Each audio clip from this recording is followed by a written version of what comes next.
BSF jawans and 2 civilians were injured when Pakistani border rangers violated the ceasefire at the international border near Armia ना village सिर्फ in Jammu and post Kashmir. फौजी post पर हमला कर रहे हैं बल्कि रिहायशी इलाकों पर भी शेलिंग और मोर्टार से यहां पर लगातार फायरिंग की जा रही है। भारत की तरफ से कई संदेश भेजे जा चुके हैं जिसमें कहा गया है कि पाकिस्तान एलओसी पर सीज़फायर के उल्लंघन को बंद करे, लेकिन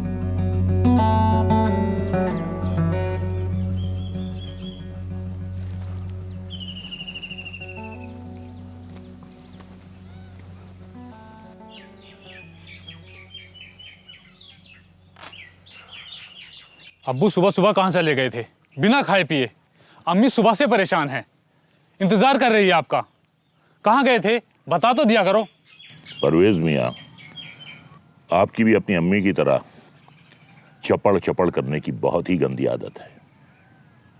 आदमी को सांस तो लेने दिया करो यार। मैं आकर बैठा नहीं कि आप शुरू हो गए। मैं घर छोड़कर भागने वाला नहीं हूं, समझे? अब भागकर जाओगे भी कहाँ? पूरी उम्र तो निकाल दी यहाँ। हाँ, करती हूँ मैं बकबक, लेकिन मुझे ये बताओ, सुबह से गायब हो बिना कुछ खाए पिए, आदमी फिक्र नहीं करेगा क्या? अरे हालात ऐसे चल रहे हैं, कब कहाँ क्या हो जाए कुछ पता है? अरे नहीं, तकलीफों से तो परेशान हूं।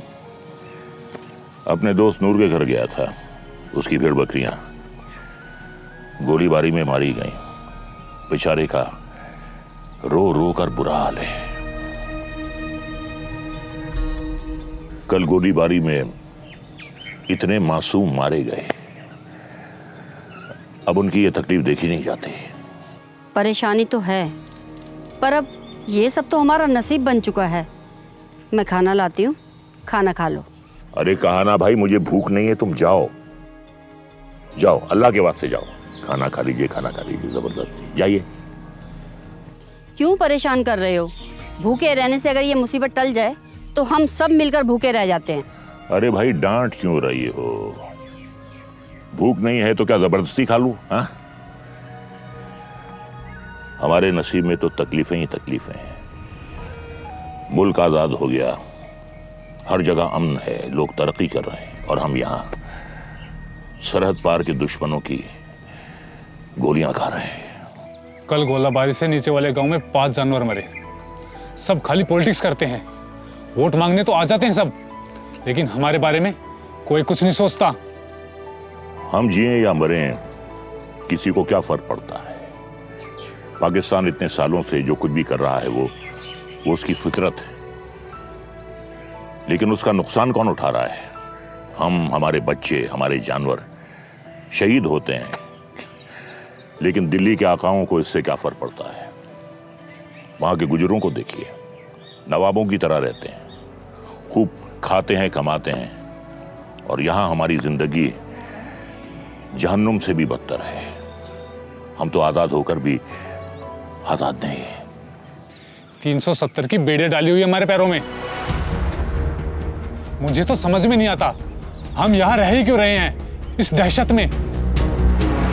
छोड़ के चले क्यों जाते इस जगह को? हम कहाँ चले जाएं? हाँ, बता कहाँ चले जाएं? दरिया के उस पार तेरे मामू का घर है। तकसीम केवल जमीन नहीं हुई, हमारे रिश्ते भी बट गए। दिल के इस एहसास को कैसे मार दे कि अब भी दरिया के उस पार हमारे रिश्तेदार रहते हैं। बकरी और भैंस चलाने के अलावा हमें आता क्या है? ना हमारे पास तालीम है, ना ही रोजगार, तो फिर हम कहां जा सकते हैं? मेरे वाले तो इंतजार करते करते मर गए कि कब बॉर्डर खुलेगा और वो अपने रिश्तेदारों से मिलेंगे। हम फरियाद करते करते थक गए, लेकिन किसी ने हमारी नहीं सुनी। या अल्लाह, मुझे सब्र अता फरमा। तो सड़ो फिर यहाँ सब मिलकर। मुझसे अब और बर्दाश्त नहीं होता, मुझे नहीं रहना यहाँ।